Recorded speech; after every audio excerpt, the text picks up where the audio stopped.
I just want to ask one final question because you mentioned it a moment ago, Hayete.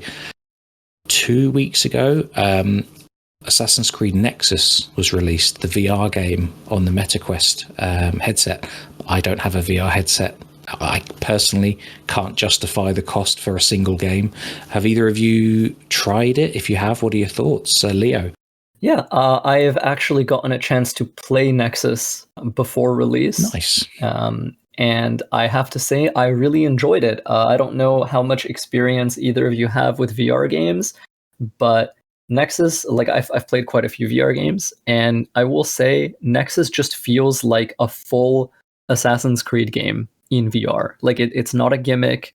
It's not a, it's just an AC game, and it has all the facets of an AC game you can think of, and it feels great. I'm shocked that they were able to like make something this good, and that feels so, uncompromised, I guess. And I have to say, I find it really, really cool because in VR, you can use your hands in a way that, you obviously don't get to in a lot of other games. Yeah. And certain actions that would be like a single button press in VR are a sequence of movements, like, reloading a weapon. In most games, you just press R or press square or whatever. But in VR, you have to actually like do those actions with your hands, like put a bolt into the crossbow, draw the string back, right? Like these are things you have to physically do.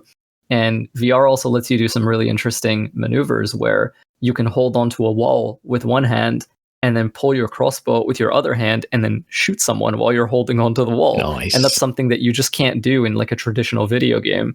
Or, you can grab a wall and peek over it and, throw a knife at someone with your other hand. Like just these instinctive actions that you think you should be able to do, you can do. And in Assassin's Creed in particular, that feels really great. And it extends even to small things like, you have throwing knives on your chest. You can take a knife out. You don't have to throw it at someone. You can just stab someone with it, like using it in melee, because you would be able to do that, right? Like, and I just think those things are really, really cool. But yeah, I think it's a good game. It's fun. It does kind of suck that it's only on VR. That's just sort of the nature of the beast in this case. But if you do ever get a chance to play it, I think you would enjoy it. It's a really cool game.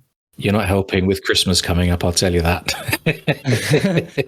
So you might already know, James. I put out a tweet. I can't remember who it was, but somebody in the community had said, oh, this is awesome or whatever. They were showing footage, and I was like, should I no damage this? Like, should I do that? And I don't own, that. At least in the US, I think that's like a $300-$400 investment or something if you don't have the hardware. So it's about, for us in the UK, I'll tell you, for us in the UK, the MetaQuest 3 is about the same price as a Steam Deck OLED.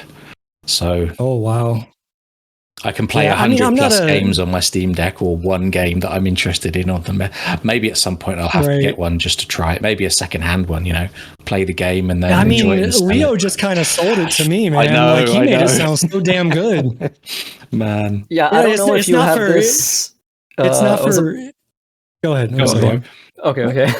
I'll just quickly say, I don't know if you guys have this where you are, but... there are these kind of VR arcades where you can just essentially pay for time, a few bucks to just play for an hour or so.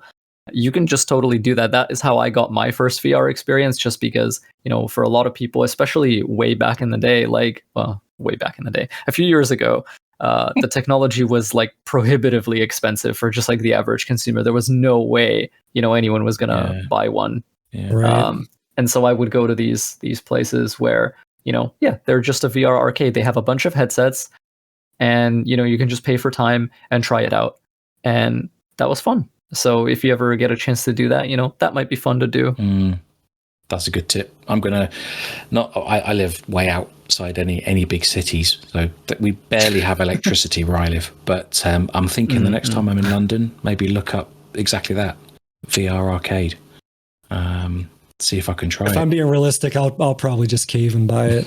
It's not for money issues why I'm not getting it. I'm just can I justify this? I mean, you made it sound amazing though, so I don't know. It is really cool. And to be honest, like if you do buy it, like that is not the only stealth game you can play on a Quest. You can also play Aspire 1, which is kind of like a sci-fi stealth game that is it feels very much like Metal Gear Solid, but like in first person, right? And you can also play Vampire the Masquerade Justice, which is, you know, a supernatural kind of vampire. It's set in the VTM universe, right? Like the World of Darkness. Right.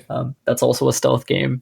And yeah, those are all for VR, so they're all first person stealth games. But yeah, it's really cool. I mean, there's a lot you can enjoy.